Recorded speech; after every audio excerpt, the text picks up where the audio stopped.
Alright guys, we're going to be reacting to this bizarre death of Alfred Loewenstein, and there's like a mental health warning. Also, I want to make sure my audio is working. I'm going to let this play a little bit. Hopefully the video's being, that audio is being recorded. This week on the series finale of BuzzFeed It's Unsolved the last True one. Crime, we examine the bizarre death of Belgian financial tycoon Alfred Loewenstein. Woo! What a journey. What a journey, that is true. We were aspiring men back in the day. But I'll tell you what, we accomplished a lot. I have my case file here of all the things we solved. Hang on a second. What? Okay. Are you kidding me? You trying to poke fun at me? What's going on here? On the last episode? How long have we, what'd you say? You just said we've been at this for a long time. 5 years. Surely. 5 years, and we're still doing fucking this. years. It must have been solved, right? Cheers to the worst detective agency ever assembled. I'm proud of it. By the way, I am going to react to a video that someone made of all the stuff that has been solved since the series has ended. So stay tuned for that. Everyone in the work we've done here. We may not have solved a single case, but boy, did we have some laughs. And boy, did we look good while doing it. Sure did. Some laughs. By the way, this isn't goodbye, because we are going to see you folks back in this office for BuzzFeed Unsolved Supernatural. Which we did finish watching. Ghost hunting? Fat chance. All that aside, let's strap in and talk about a funny man who fell out of the sky. Ryan, I hope that you have saved an absolute certified grade A banger for the finale. Buddy, do you think I would do anything less than serve up a certified grade A banger? Why This is don't you weird. crack that Manila, mon frere? Alfred That's Loewenstein was cringe. born in 1877 in Brussels. Not much is known about his early years, but he entered the financial world around his 20th birthday. You know, people grow up pretty quick in Brussels, you know that? Yeah. Yeah, they really sprout up over there. You have Brussels sprouts in the fridge. I hope hope it you didn't choke go on your bad. cough. Loewenstein primarily made his fortune selling stock in a Brazilian infrastructure company in Belgium, France, and England to great success. Eventually, Loewenstein became one of the richest men in the world, despite being considered eccentric and a, quote, loose cannon in business.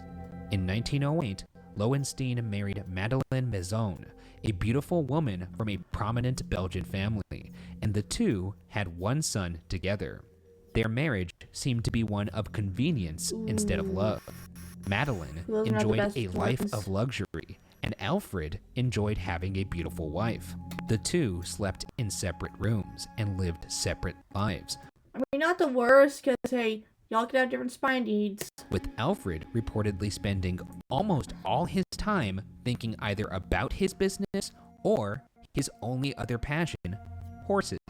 I would have loved to have a little horse when I was younger. I think any time when someone pop quizzes you and says, who do you love more, your wife or your horse? And you have to take a second or two to think about it, and then you still say horse? It's strange, too, because he clearly, like it said, Who do you love more, Sarah or your cat? Sarah. He passed. This guy's like, well, I enjoy having a beautiful wife so much that I'll sleep in a different bed and spend all my time with my horse. Yes, so much that I'll sleep in my barn. Now I'm actually thinking of a horse kissing you goodnight. That seems pleasant. They got those big lips. The viewers at home can't see this, but there's a bunch of BuzzFeed producers kind of running around looking frantic now as we're continuing to talk I'll about say this. what I'm gonna say. On July 4th, 1928, in the early evening at Croydon Airport on the outskirts of London, two black limousines approached a brand new idling Fokker F-7A-3M owned by Loewenstein. The plane was outfit custom for Loewenstein as a flying office. It Nice. featured an upholstered chair at the front of the cabin that faced backwards, and the plane was equipped with extra soundproofing so Loewenstein could speak to his stenographers over the roar of three 225 horsepower Sweet. engines. Between the cockpit and the cabin was a glass partition that allowed for the pilot and mechanic to see what was going on in the back of the plane. At the end of the plane was a small, windowless door that led to a washroom with a toilet. Yeah, you would want a Opposite window the onto that door. lavatory was the only door into or out of the airplane, approximately 6 feet high and 4 feet wide, with a small window. That sounds like a nice-ass plane. It does sound like a nice-ass plane. Yeah. I don't know why, fancy but I'm getting plane. like an appetite. For what? I don't know, for luxury, I guess? I want to be on that plane. If I had a wouldn't plane, mind I could having fly a to Disney plane. World whenever I wanted. And That's true. that would be at least once a week. See your pal. Yeah, if I had a plane, I wouldn't have to deal with airplanes trying to pack people in like sardines. Because let's face it, I'm a little on the not dangerously overweight scale, but I am like 30 pounds heavier than I want to be. I know that some of that is like due to like digestive issues, but I just want to like lose some weight. It's one of my goals for this year. Oh, Mickey Mouse? I'd have Waiting Mickey for my flying shoulder the to fucking stop. plane. You'd hire Being Mickey? in pain to do more workouts. You want to go to my home in Florida again? Shut up and land the plane. What? Why are you always so mean to me, huh? And then this is when I roll up the partition. Whew. That's enough out of him. When the two black limousines stopped, 7 Excuse people me. emerged for a routine flight to Brussels. There was I have some air in Alfred my stomach. Loewenstein, his valet Fred Baxter, There'll Arthur be a car Hodgson, waiting for him. Loewenstein's secretary and reportedly the person closest to the tycoon, 2 stenographers, Eileen Clark and Paula Beidelon, and the flight crew, pilot Donald Drew and mechanic Robert Little. Before boarding the plane, Loewenstein reportedly stopped at the terminal and made a phone call to Canadian financial magnate Sir Robert Holt, arranging dinner for the following week. A little after 6 p.m., with ideal conditions, the plane took off. A small group of onlookers reported seeing Loewenstein smiling and waving from a window as the plane departed. Funny that there is a crowd of people cheering on a super rich man getting onto a plane. Yeah, I think they just like like he's watching boarding the planes. fucking Titanic or something. Bye-bye. Look, a rich man! Hooray! I guess there wasn't TV back then. No, so just Yeah, marvel who at doesn't wealth. like to watch Also, planes? I find it kind of endearing that he's looking out the window and smiling and waving at them. That's because I feel like if you're one of the richest men in the world, you'd probably be like a sourpuss or a crackpot. You could be. So you'd just be like nosing like these scum out here. Just yeah. So Yeah, for he him to wasn't be like, looking today. yes, I am the richest man in the world. Bye-bye. I'm about to take to the skies. Adios, peasants. The plane reached a cruising altitude of 4,000 feet and started heading towards Belgium. According to the accounts of those on board, shortly after crossing the English Channel coastline, Loewenstein set down a book he was reading and got up. He walked to the back of the plane towards the lavatory, smiling and exchanging some words with Hodgson on the way. After 10 minutes, Loewenstein had not returned. After discussing with Hodgson, Baxter approached the lavatory door and knocked. Hearing no response, he opened the door to reveal nothing. Oh no! Loewenstein was gone. I think he accidentally opened the wrong door and went through it because his brain was on autopilot. He flushed himself down the toilet. He went to Narnia. I can't imagine, like, if I was like, Surgeries are back.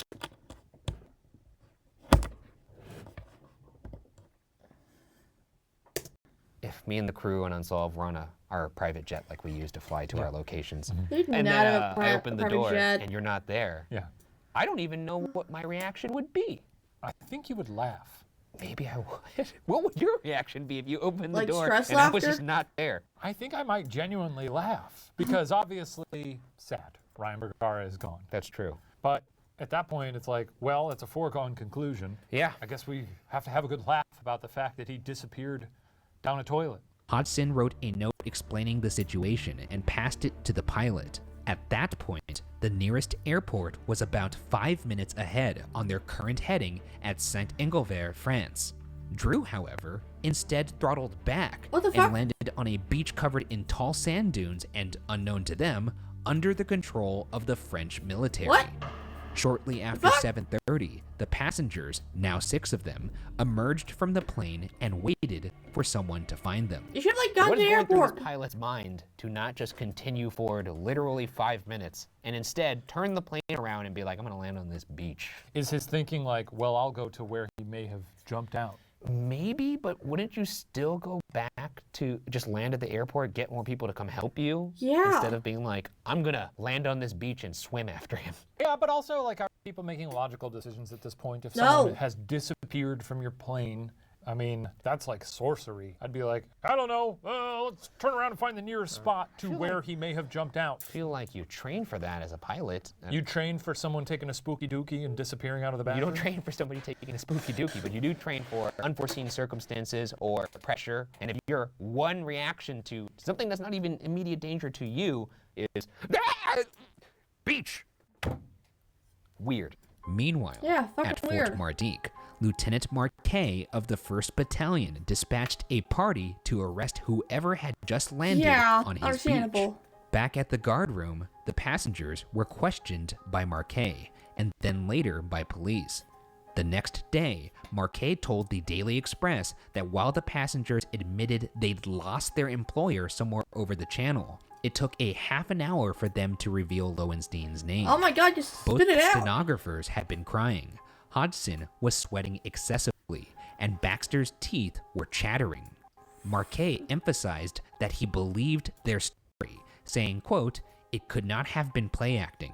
It would have been impossible for those on the aircraft to have acted as they did if M. Loewenstein had not met with some terrible fate."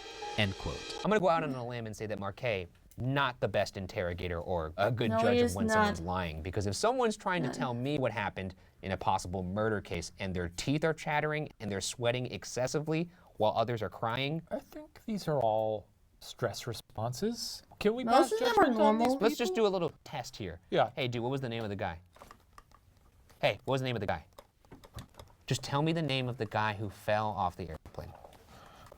Hey, calm down, calm down. Now tell me the It's okay, son. Tell me the name. That's only 20 seconds Monsieur in. That's Loewenstein. 20 seconds in. 30 minutes of that? He's gonna grind his teeth to death? Well, how harshly were they interrogating them? That's crazy. Yeah. Get this man a night guard. Less than 24 hours after the plane landed on the French beach, all French inquiries were suddenly abandoned.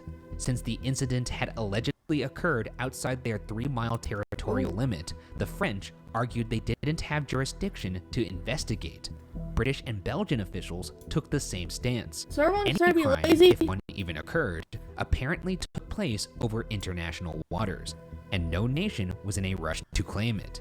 Lazy. I just think it's funny that this man fell from the sky and no government's like, I don't want to fucking, no one gives a shit about this fancy man in the sky. It's kind of sad. With no government willing to investigate, there was seemingly only one person on Earth who was motivated to get to the bottom of what happened to Alfred, his wife, Madeline. I was that's really hoping nice. you'd say his horse. So I gave a fucking was just like, So I've cared enough about him to try and figure out what happened to him.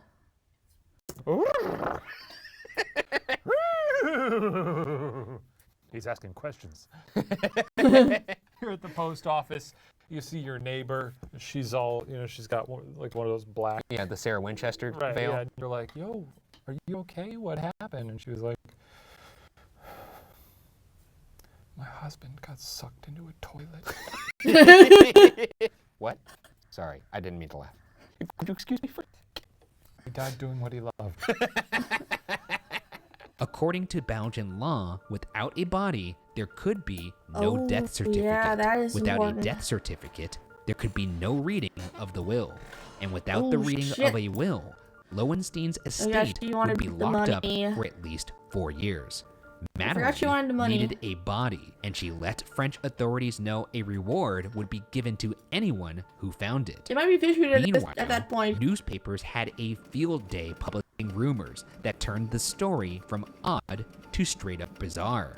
The Exchange Telegraph reported a French fisherman saw a parachute descend over the channel the night of Loewenstein's disappearance, as well as a yacht racing out to meet it. The New York Times ran a source's claim that a car had met the plane on the beach and driven Loewenstein off. Another story said Loewenstein was never on the plane to begin with, and one French newspaper even claimed the eccentric millionaire was having an affair with a female inmate at a local insane asylum, and the two had eloped. I wouldn't be surprised if he wasn't in a fair, but with someone out in an insane asylum, I don't think so. Despite no shortage of rumors, a full 2 weeks passed with no sign of Loewenstein. Yeah, I think he was eaten by a fish. With like, I saw a parachute fly out of the sky. Well, I saw a boat meet a parachute. Well, I saw a man get off a boat and get in a car. Well, I saw a man get out of a car and get on a horse. Well, I saw that horse go eat some hay. Yeah, they're treating this like an improv exercise. They're just building one sentence at a time. I do love the idea that he parachuted off and landed on a fucking yacht like Tommy Cruise. That's pretty cool. Only thing better would be to just directly on a horse. Yeah. Legs, wide open and just, Oh, man. yeah, home, baby. On July 19th, in a swell about 10 miles from Cap Grinet, France, skipper Jean-Marie Bougrand and companion Louis Legris discovered a decomposing body clad in silk underwear, silk socks, shoes, and a watch. They hauled the corpse aboard and read the name engraved on his watch strap, Alfred Loewenstein. We should all be so lucky he died. to end He's up as a dead. decomposing corpse covered in silk. One thing that's interesting about this, the body actually smelled so bad that instead of keeping it on the boat, the sailors wrapped his body up in a sail, tied a line to it, and threw him overboard and towed it back. It'll keep the forensics Yeah, in dude. good shape. That'll really help the autopsy later. PU! Get him the fuck out of here. The Loewenstein family arranged for a private autopsy. The autopsy took an unusually long time, with that bad the smell official was? report released more than 2 months after his death on September 10th. The doctor found a large wound in Loewenstein's stomach, and that every bone in his body yeah, he was fell broken. out of the fucking The water. report also noted Loewenstein was still alive when he hit the water. Like every bone being broken. Yeah, he was in the plane, fell out of it. Not that surprising. Like he hit the The water. final cause of death was ruled to be a fall of 4,000 feet. That just shows you the marvel that is the human body. For every bone in your body to break and you just not to like explode into like a vapor, Yeah, I guess it kept it all together, huh? I just can't imagine the sensation of picking up a body that had nothing but broken bones. But also, it's been in the ocean for a bit. Oh, yeah, Like, probably you ever got seen slime on it. blobfish? Yeah, like a blobfish. But it's like a little translucent. Yeah. I mean, I hope that as soon as you smack into the water, you're out. done. Yeah, But hopefully that's what I'm happened. imagining him just rocketing toward the water and being like, oh, well, maybe this won't be so bad. And then just like, With a body found, Scratchies are back. but practically no official investigation into what happened, it's time for us to jump into theories about what exactly happened to Alfred Loewenstein.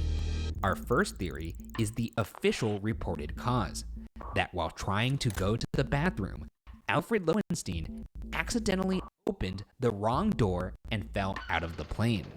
By the way, pretty funny. 2 flush handles on the toilet right next to each other. Ooh, that was one hell of a...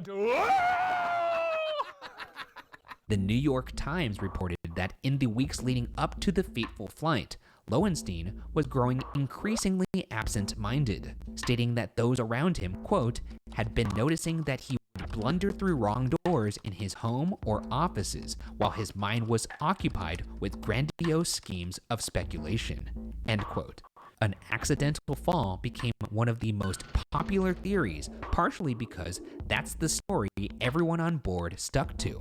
How did no one on board notice, though, if that was what happened? well, you're asking the questions. We're going to get to it. Okay. I just think it's funny that, like, the main theory is that people were like, yeah, that sounds like Alfred just walking through doors. That's probably what happened when either of us died. They'll be like, they were an idiot. Yeah. That guy was a real dumbass. Checks out. I just can't imagine a bigger whoopsie in my entire life. At an inquest conducted in Brussels before the body was found, the pilot Drew and the mechanic Little told the judge that as they flew the plane back to England, both men went to the back and were able to easily open the plane's entry and exit door. While neither of the men were under oath at the time, there were no other qualified witnesses to speak on the matter, and the judge had to take them at their word. Outside of Drew and Little, however, most of the aviation world considered this explanation ludicrous. no one had ever been known to have fallen out of such a door. To start, the door to the plane and the door to the washroom looked nothing alike. The airplane door had a window, while the bathroom door, for obvious reasons, did not. The weekly magazine Aeroplane published the popular opinion that, quote, everyone who knew the machine agreed that the door never opened by accident, end quote. The UK Air Ministry's chief inspector, Major J.P.C. Cooper, examined the door of the plane and found it to be in perfect working order, making an accidental opening even less probable. One Royal Air Force pilot, Officer George Terrell, told the Toronto Daily Mail and Empire why such an explanation would be absurd. Quote, even if a man could get the door open, a super strong man, as soon as the pressure was released, the door would slam shut. Furthermore, as soon as the outside door was opened the slightest bit, everyone inside would be aware of it. A blast of wind would blow through the cabin, end quote. None of the other passengers reported noticing any wind or noise. Yeah, that's my hang up there. You would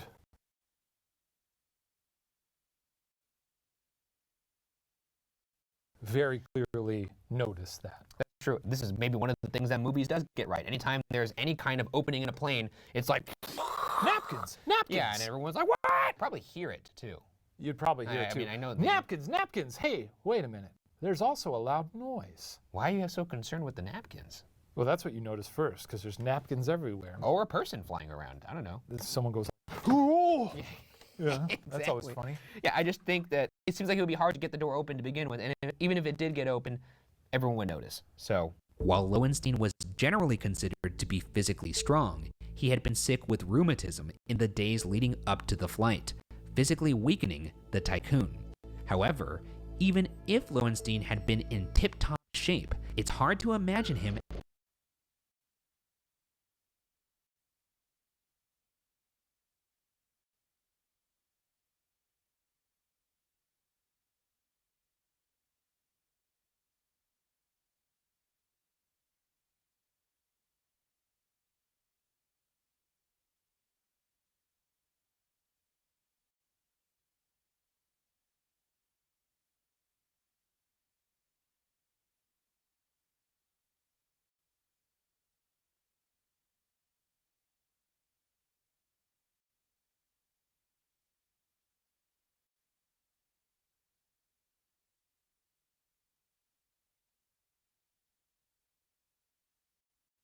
accidentally opening the door.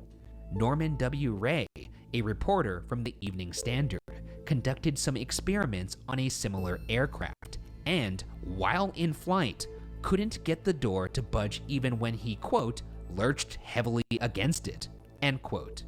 Ray even used a brace to thrust against the door with all his weight, and still only managed to crack the door open about 3 inches. Brave man to do a test like I was that. about to say, that is a dedicated reporter to be like, all right, let's see if I can actually open this door. Take me up. All right, we have 4,000 feet. Scary. Here we go. Yeah. just charging at it? charging at it. And I mean, I'm sure they had him harnessed or something, but still scary. Even still. And also goes to show, accident, probably not likely. Our second theory is that Alfred Loewenstein killed himself by leaping from the plane. While not everyone who dies of suicide has an obvious outward reason for killing themselves, some point out that Loewenstein was in a bit of financial trouble at the time of his death, owing money to various people. It does seem a bit odd, however, that Loewenstein would have stopped by the airport terminal before the flight to make dinner plans for the next week if he was planning on killing himself that day. Further, after the plane landed on that French beach, mechanic Robert Little picked up a set of notes Loewenstein was reportedly writing on the plane before his death. The notes were about monies owed and upcoming business dealings, active plans for the future, and far from what anyone would consider a suicide note. Of course, this theory also suffers from the same flaws as the accident theory, specifically the fact that most agree it would be physically impossible for Loewenstein to open the door himself. All the descriptionary stuff about like, oh, he made plans and he didn't show signs or there was no note, that doesn't matter. The fact is, there's no way he could have opened that door. He couldn't have done it anyway. Exactly. And if he somehow went real Man of Steel, opened the door, everyone would be like, hey, I think Al just fell out of the sky. Yeah. Which means we'd turn our little beams of justice to the murderous toilet. No, to the crew. Oh, yes. With accident and suicide both physically unlikely, it's time we look at the third theory, that Alfred Loewenstein was murdered. Many point out that while it appears impossible for one man to have opened the door mid-flight, it was shown that two men working together could manage it. There is also no shortage of peculiar behavior on behalf of the other passengers that could indicate underhanded dealings.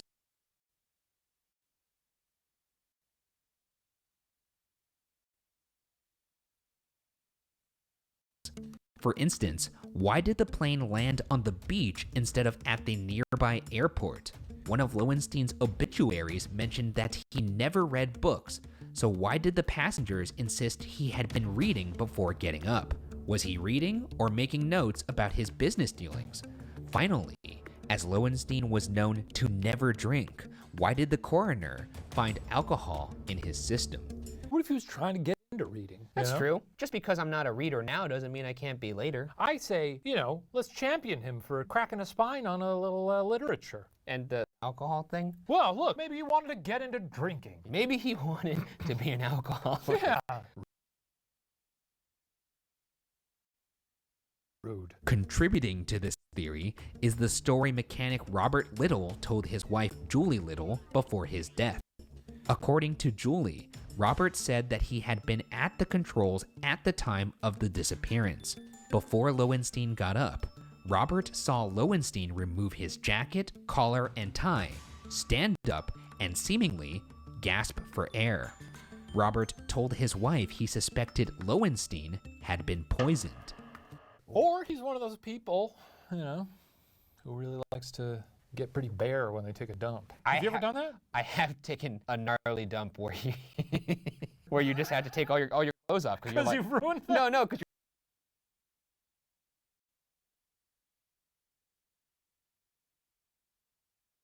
you're just sweating. You're just like, what? Oh, Jesus. Oh, God, this is tough. So you've never been in the process of taking a particularly gnarly dump where you were so uncomfortable and it hurt so much you just start taking your clothes off? Absolutely not. I've done that. We saved this topic for the very last episode because if we had done it sooner, we would have gotten canceled. That's fair. If Loewenstein was murdered, there's also the question of who was behind it. So, let's get into the suspects. Our prime suspects are obviously the people on the plane, specifically the pilot Drew and mechanic Little. Their behavior was the most suspicious of the group.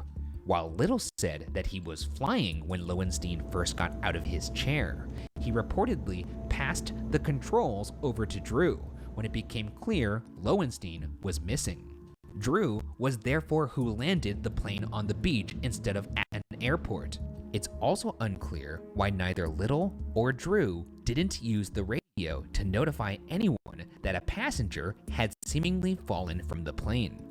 Drew also gave contradicting stories about whether he had turned the plane around to search for Loewenstein before landing. It is a little weird that they didn't radio anyone like, hey, dude fell out of our plane. Well, that's embarrassing, though. I mean, at that point, it's up to you to make sure everyone's safe. That's true. They are your responsibility. And if someone gets sucked through a toilet, then I want to make sure that we do our due diligence and make sure they're not, playing a little funny game of hide and seek. Yeah. It's a red mark on your ledger. A person fucking Wile E. Coyotes out of your your plane and rockets to his death. Yeah. I guess that's a good point. But the beach thing is still weird to me. Don't understand that. Not being able to really get your story straight is also interesting as well. For Little's part, while he discovered the notes Loewenstein had been making on the plane, he never handed them over to authorities. Some speculate this was because the notes would rule out suicide, an option he wanted authorities to keep as plausible to steer attention away from the theory of murder. There's also their testimony given to the Belgian judge stating they were able to open the door while flying back to England, an assertion most people claim must have been a lie.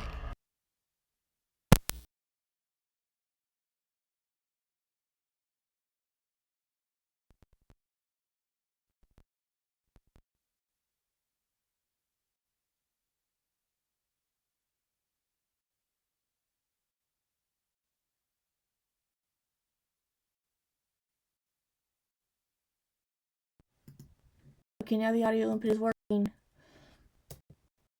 If The audio Drew output is Enlow, working. or anyone else on board for that matter, was responsible for shoving Loewenstein off his I can plane, only check that the more rest often. of the passengers would have all had to agree to keep their mouths shut, or have been in on it. If that's the case, William Norris, author of a book about this case, The Man Who Fell from the Sky, argues someone likely paid everyone off. The question then becomes, who?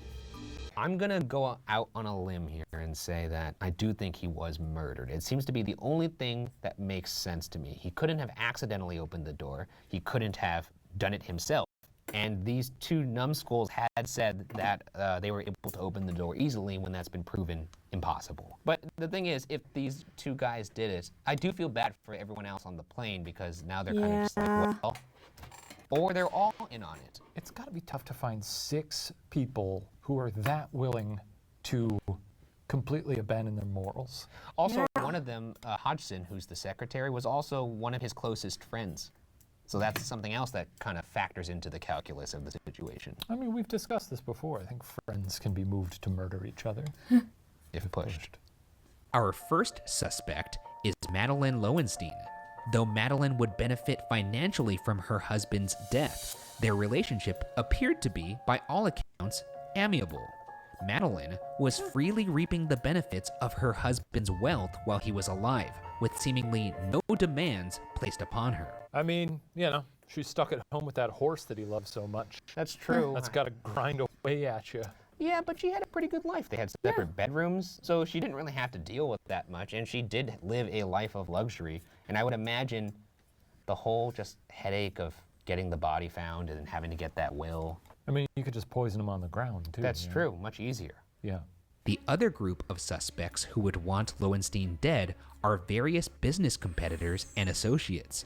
Loewenstein's financial ties were complex and vast, and there's no shortage of people who would have had an interest in seeing Loewenstein dead.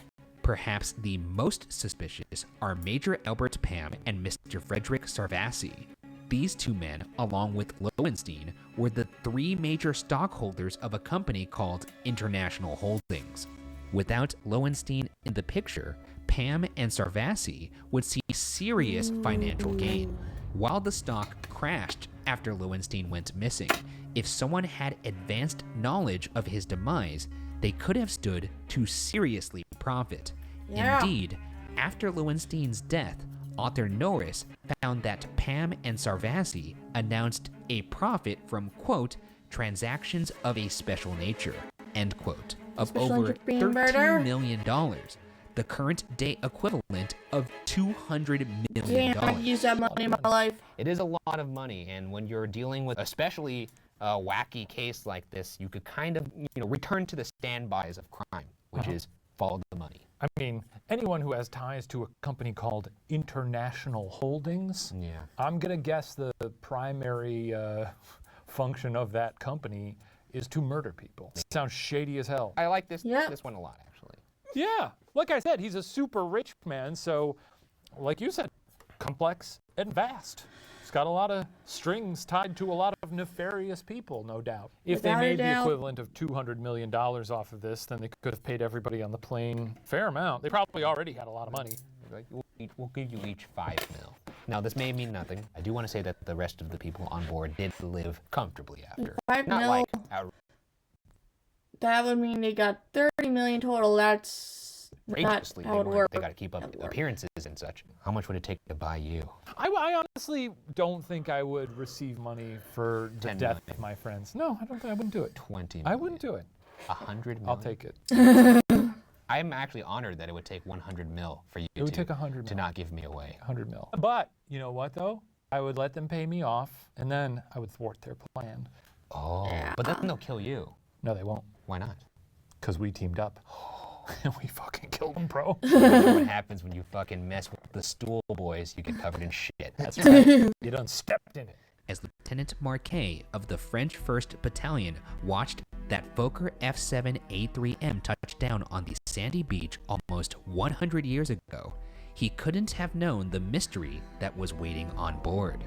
One of the richest men in the world, either by accident, suicide, or murder, was dead.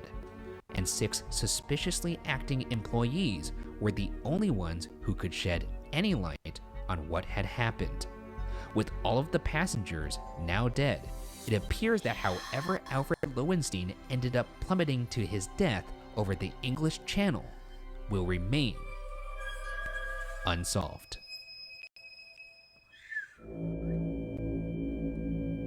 Woo! The last wrap up there for a true crime BuzzFeed Unsolved. I got a shiver down my spine. So what do you think happened, Ryan? What's your final verdict? I do think it was murder, but if the pilots were the ones who did it, then who was? I guess you could put the plane on autopilot. Yeah, I think All they of had the a theories autopilot someone back likes then. to hear. So this is really one hell of a case to land on. Unfortunately for him, yes, he did land. In the can water. I throw one out there? Sure. Aliens. That's right. That's right. A Little gift for the old Bergmeister. I didn't. I'm putting all my chips on aliens. That's right, Holy folks. shit. I think a little flying saucer zipped up, pulled alongside that plane. I think the little Greys came out and said, "Hi, I hear you're rich," and went, sucked them out of the bathroom, you know, shove their hands up his ass or whatever they do, Yeah. and then shit him out into the ocean. Took his clothes too. Yeah, Now because they're they were walking like, around "Ooh, these are sweet. Ooh. Silk, huh?" You know what? Here's my chips, putting them all in as well. It's aliens. It's Holy not shit, we solved it. aliens. We done solved it. We solved it. We fucking. Yeah! Yeah! Woohoo! We did it! I'm going to look something up.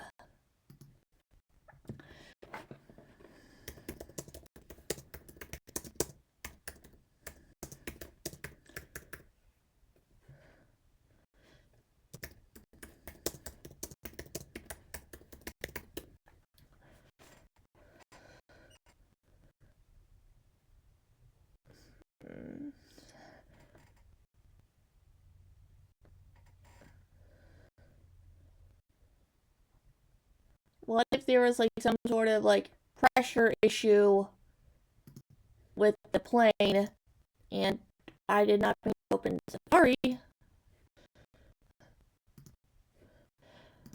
What if like as he was like opening, what if the door wasn't properly closed, creating like it to be possible for the, I don't know, sound to be pressurized enough for him to actually open the door and walk out. That's what I think. So, what do you think happened? Let me know down below, and I'll see you in the next video. Later!